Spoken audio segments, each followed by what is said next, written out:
Your next birthday is 43 days out, and somewhere a chart already has a number waiting for it. You know the chart. The one that says by your age your account is supposed to hold a certain amount, and yours doesn't.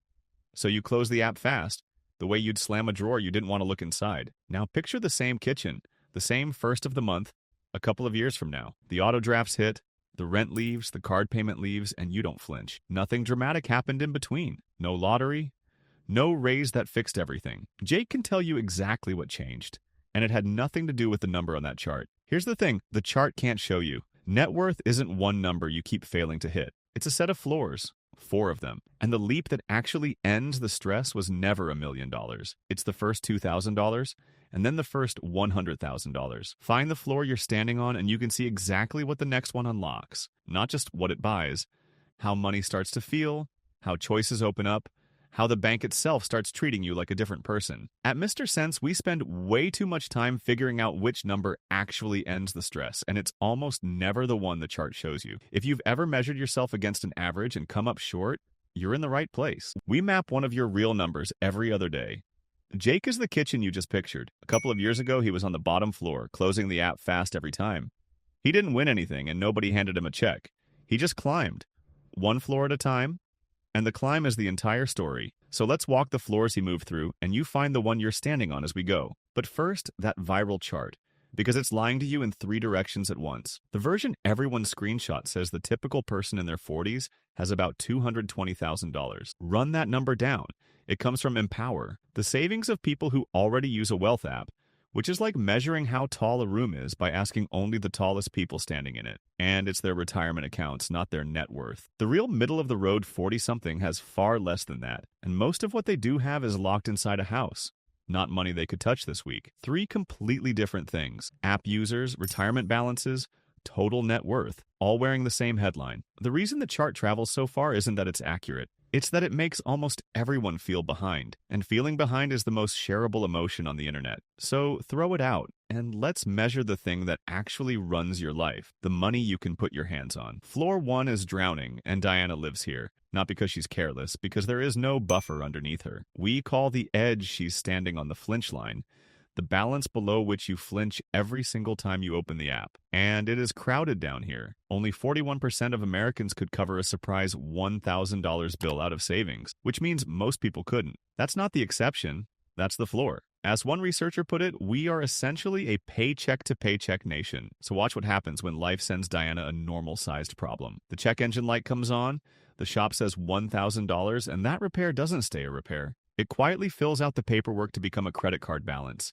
and the interest turns one bad Tuesday into a bad year. But the part nobody warns you about isn't the money. It's the rent the stress charges on your attention. The hours every single week you lose doing the math in your head at red lights, in the shower at 3 in the morning. And it's the cruel twist that being down here makes you a high-risk customer, so you pay bigger deposits, higher rates, more fees, for the crime of having less. The cheap boots that wear out and get rebought twice. The overdraft that triggers the next overdraft. Below the flinch line, every shock becomes debt, and being broke quietly costs more than not being broke ever would. Alex is on the same floor through a different door, fresh out of school. The balance resets to near zero every month before it can ever become a buffer. And the student loan minimum lands like a rent he never signed up for. Same floor, 2 different ways in, and most people standing on it are told it's a character flaw when it's really just an empty buffer. Now meet Sarah, 1 floor up, and this is the floor Jake remembers most. The only thing separating Sarah from Diana is that Sarah crossed $2,000 in money she can actually reach. That's it. Same kind of job, same city, same paycheck, 1 buffer. Throw the exact same $1,000 repair at Sarah, and it's just a bad Tuesday. Annoying, paid, forgotten by Friday. The shock hits a wall instead of a credit card. And here is the part no age chart will ever print. The biggest jump in how money feels does not happen at $1 million. It happens right here, at the bottom. Vanguard studied 12,000 investors and found that $2,000 in savings raised their financial well-being by 21%, a bigger lift than even a very large salary gave the people who had one. Sit with that order of operations. The small buffer beats the big income. That first $2,000 even buys back about 2 hours a week you used to spend just worrying. The stress tax. Refunded in time you get to keep. Sarah notices it as a small, strange quiet. She opens the app and her pulse doesn't spike, and the calm compounds. Push that buffer from one bad Tuesday's worth up to a few months of expenses, and a slow month at work becomes an inconvenience instead of a countdown. The Flinch stops on floor 2. Most people think stability is a six-figure event they'll reach someday. It starts at $2,000, and it is the single most underrated floor in the whole building. Floor 3 is building, and this one is a grind. So we'll let someone credible say it out loud. Charlie Munger, the man who sat 2 seats from the richest investor alive for 40 years. Put it bluntly, the first $100,000 is brutal, and you do whatever it takes to get there. Below $100,000, your pile grows mostly because you feed it. Your savings rate is the engine. The market is barely a passenger yet. This is the floor where you stop reacting to emergencies and start stacking on purpose. A few months of expenses parked where you can't touch them, and then everything above that pointed at investments and left alone. Nobody warns you that this floor is mostly boring, and that the boredom is the entire point. The same automatic transfer, every payday, while nothing dramatic appears to happen. But something is happening underneath. Runway is appearing. You start to notice you could survive a layoff or leave a job that's quietly eating you, because for the first time there's ground under your feet. Jake is on this floor right now, fattening the pile, watching the runway grow. The top of this floor has a name too. We call it the carry line, the point where the math stops needing you so much. Cross the carry line, $100,000 invested, and the machine flips. At about 7% a year, that $100,000 throws off roughly $7,000 a year on its own, which is a part-time paycheck for 0 hours of work. Compounding stops being a vocabulary word and becomes a coworker who quietly covers one of your shifts and never asks to be paid. Frank stands on this floor. And notice what else changes, because nobody puts this in the welcome packet. The same bank that wouldn't return Diana's calls suddenly rolls out a rate carpet for Frank, pre-approving him for things he never asked for, offering him the good rates precisely because he no longer needs them. The cushion that was about emergencies on floor 2 turns into something bigger up here. Runway long enough to say no. Frank once turned down a promotion he didn't want and took a season off between jobs, and the floor held the whole time. That is what free actually is. Only about 9.3% of people who even have a retirement account ever clear $500,000 inside it, so simply crossing $100,000 already puts you ahead of most of the country. Free isn't a finish line you sprint across.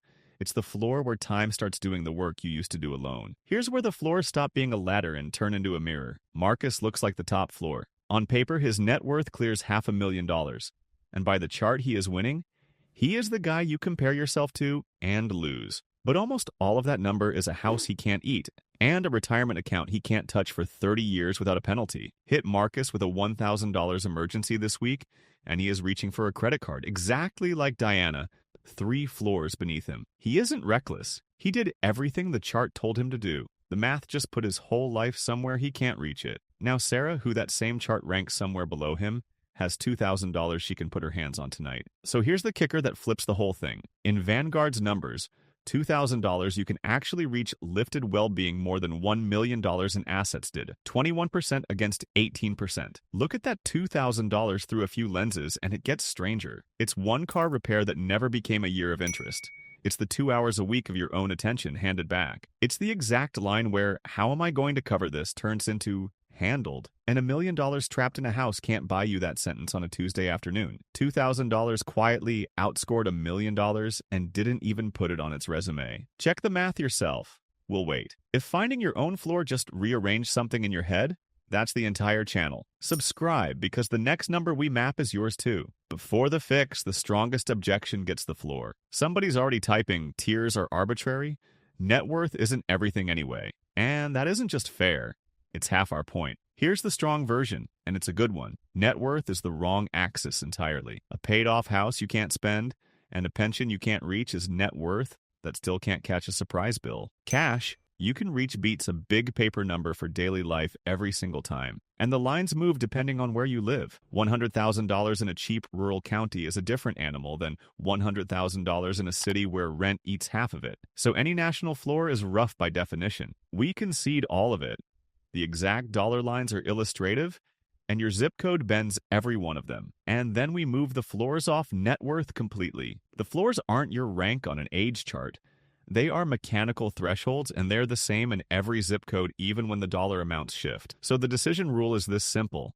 Stop asking what your net worth should be for your age. Ask instead, if a $1,000 bill hit tomorrow, does it become debt or not? Has compounding started carrying any of the load? Or are you still the only engine? Those two answers, not the chart, are your floor. So locate yourself honestly and use the real map instead of the fake one. Floor 1. Every shock becomes debt, and the stress charges rent on your whole week. Floor 2. You cleared $2,000, the flinch stopped, and the app stopped spiking your pulse. Floor 3. You're feeding the pile toward the carry line, building the runway to walk away from anything. Floor 4. The pile feeds you and time takes over the heavy lifting. 4 floors. That's the entire structure, and you are standing on exactly one of them right now. And here's what the floors quietly tell you that the chart never will. The hardest $2,000 you'll ever save is the one between floor 1 and floor 2. And it's also the most important, while the distance between floor 3 and floor 4 is the easiest of all because by then, the money is climbing for you. So while you find yourself on the map, ignore the average, because the average is the real trap. The average American net worth sounds enormous, until you remember a handful of billionaires drag that number up until, on paper, the average American is sharing a one-room apartment with someone who owns an island. The average tells you nothing about your life. Worse, strip the home equity back out, and the typical household's net worth drops from about $192,900 to around $57,900 yard. Hard proof that most of what people proudly call net worth is a roof they can't spend without selling it out from under themselves. Let that sit for a second. The leap that ends the stress was never $1 million. It's the first $2,000 and then the first $100,000. And unlike the chart's numbers, both of those are floors you can actually reach. Remember that kitchen on the first of the month? The one where you stopped flinching while the auto drafts hit. That was never $1 million feeling. That was the $2,000 floor. And then the $100,000 one, doing their quiet work in the background while you slept. Jake will tell you the same thing. Of every floor he climbed, the leap he felt the most wasn't the highest one. It was the first $2,000 the day the flinching stopped. The chart was never your scoreboard. Your floor is. This told you which floor you're standing on. The income floors map, coming next, is the one that tells you how fast you actually get to climb. Which floor did you land on? Drowning, stable, building, or free? Drop it below. The spread always surprises people.